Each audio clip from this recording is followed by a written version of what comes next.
you said 15% of your diet is comprised by olive oil calories. Yeah. Or extra virgin olive oil. Just for clarity, could you like explain the difference between regular and extra virgin? Because I feel like it's often not known. Yeah, we look at 6 criteria for the olive oil. So one, there's a process where it's cold pressed, it's early harvest. That's how you get the higher polyphenols. We look at total polyphenols, DAGs, free fatty acids, oleic acid, and one more variable. Those are the primary 6 characteristics. And then we do a full panel on looking at anything pesticide or otherwise related. And it's I think it's something like 1 to 3% of the global harvest meets the criteria. It's a small number. Whatever the number is, it's small because they usually wait later in the harvest. It's higher yields, and when we did our research, extra virgin olive oil was one of the most powerful whole body foods one can eat. And is that primarily driven through the polyphenol content, or what is like the major underpinnings of why it's so great? One of the things is it reduces oxidized LDL. So when you eat, you're creating a lot of damage in the body. Oxidized LDL is the damaging portion of it. So looking at my oxidized LDL, ref range was something like, I forget the data. I was in the 97th percentile optimal for oxidized LDL. It's like basically none, which maybe explains I have no plaque in the arteries. Is that via CT angiogram, or how do you assess? We did ultrasound. For plaque? Yeah. Okay. Yeah, I've got a Philips Epic here for whole body. We haven't done the CT because we don't think the radiation exposure justifies doing it for my risk profile. Yeah, if your blood work is super clean, then your atherogenic potential could be like so negligible that it's not worthwhile, presumably. Yeah, and then the polyphenols, for the extra virgin olive oil. But if you look at the evidence, we can't say this publicly because the FDA strips down the language you can use to basically you can say nothing. You can say something like helps promote blank or may support blank.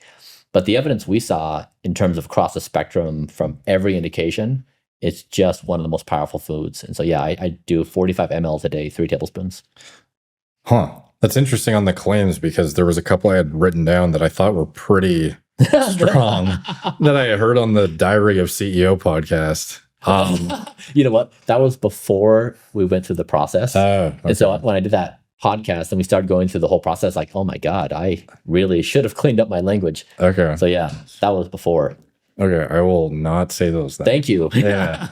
One thing I do want to say, though, because this is a trial and wouldn't be asserting anything, it's just a fact of what occurred, is you mentioned there was a study where individuals consumed extra virgin olive oil for 9 weeks and lost 5.2 pounds, and it was in addition to what they're currently eating.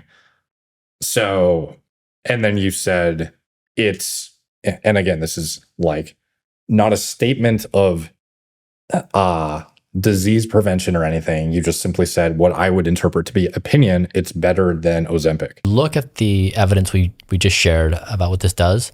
It's unbelievable in the ways it improves health and wellness. It's better than Ozempic. Really? It is. Okay, so explaining what Ozempic is, that's a diabetes drug that people are using to lose weight. Yeah, so it's like Ozempic is like the fire alarm. And so, for example, there's a study where people lost 5.2 pounds consuming Evo for 9 weeks. In addition to what they're currently eating? Yeah, so I'll leave out the other statistics that were... Yeah. So like that kind of a claim, is it via, like how is it facilitating this weight loss mechanistically? Yeah. With that statement, what I did is I created an infographic and I said, here's why I consume extra virgin olive oil. And I listed out 5 things. That's different from me saying, I personally am doing this thing for these reasons versus, hey, this is Blueprint's olive oil and here's what you can expect. Yeah. So we tried to parse out so I could say within FDA guidelines, something to that effect. And the entire statement I was saying was, I said extra virgin olive oil is better than NR, cold plunge, heat therapy, your favorite podcast, and something else. So I was being cheeky.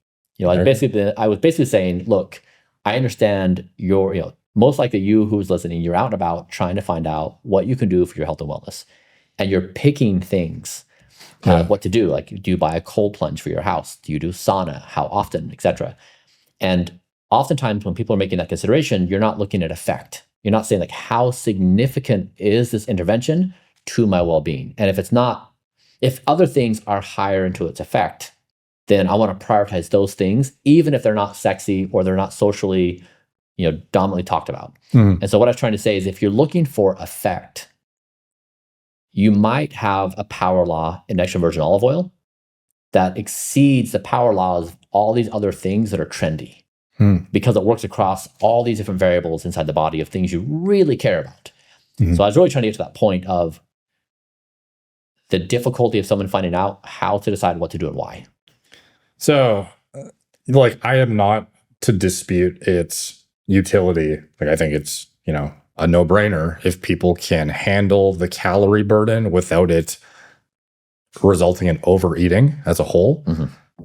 I guess my curiosity is in the mechanism by which it's accomplishing the weight loss. Like, is it such that it's like, I couldn't find the study, by the way, so I was hoping you could speak to it. Is it, or did they find that it enhanced some metabolic output, or was it more that they perceived they were eating the same diet, but in reality it was attenuating hunger signaling dramatically, and they were portion controlling just by indirect subconscious behaviors? I don't know. We can pull it up. Okay. Let's pull it up. Sure. Let me see if I can find it. Yeah, I don't remember what the mechanism was. Yeah, I tried Googling what you said, you know, 9 weeks, 5.2 pounds, Evo. I can find it easily, but like, I would think by law of thermodynamics, there's some sort of proportional change in the way people are eating the other stuff to, like, you know, accommodate the olive oil, and perhaps there's some upregulation in health processes that helps to some extent, but, you know, like 5.2 pounds in 9 weeks is pretty solid for adding calories if it was actually on top of the current diet. It's like, that's the best fat burner on the planet, if that's the case. Yeah. And so, like, you know, is it truly comparable to Ozempic? You know, like, I'm trying to, I'm not doing a straight comparison, trying to really accomplish an objective. Okay. Yeah, here we go. Consumption. Oh, wow. I can't type. Consumption of extra virgin improves body composition, blood pressure in women. Okay, awesome. Thank you. Let's see what it says. Fat loss was roughly 80% higher on extra virgin olive oil compared to the control group. It also reduced diastolic blood pressure when compared to control. Let's see. Our results indicate receive daily high-fat breakfast containing 25 milliliters soybean oil or Evo during 9 consecutive weeks. Okay, so breakfasts were part of an energy-restricted normal fat diet in 2090. Okay. Huh.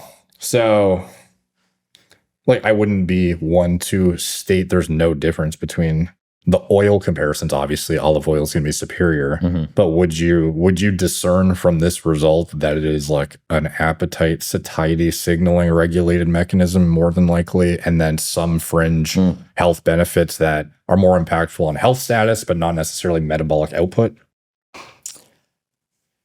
If you had to guess, I wouldn't hold you to it. Yeah, like, I'm just guessing myself. Yeah, I have tried to stay within the bounds of my knowledge. Sure. On all things. Okay. Yeah, I try to eagerly lean into what I don't know. Fair enough. Yeah, I respect the not answering too if you don't feel comfortable chucking out I would consider it an educated guess, but a guess nonetheless. So, like, I wouldn't hold you to. But, you know, the thing is, if I made an educated guess, unquestionably someone would say, you said this. And they wouldn't parse out whether I said, I'm making a guess, or I feel like that would further discredit press that are trying to take you down personally. because it would be very clear contextually that I've framed out the question with so many aggressive caveats that who can you trust now? Who's shit talking Bryan Johnson? Yeah, no one cares about context. Okay, fair. They all just want a headline. Sure. Okay. Well, yeah, I think olive oil is or extra virgin olive oil is definitely worthwhile if you can find good stuff. So in general, I know there's similar to fish oil, it's often said everything's bad. The grocery store is terrible. Yeah. Everything's, even to the extent of the rancidity, might make it worse for you to take it than to not. That's right. With olive oil, how difficult is it? Like, I would imagine the answer is what you've already said. You had to search far and wide. Yeah. And it's very hard. We just tested a batch out of Portugal, I think. It's a year and 3 months old from harvest, something like that. And yeah, we found that the oxidation was extreme. That wine gets better in time, presumably, I guess. Whatever, people value wine that it aged longer, but Evo is a declining curve. So you want to eat it when it's fresh. And yeah, we found when we did the chemical analysis, it's a really tight window to get the specs we need for the health objectives.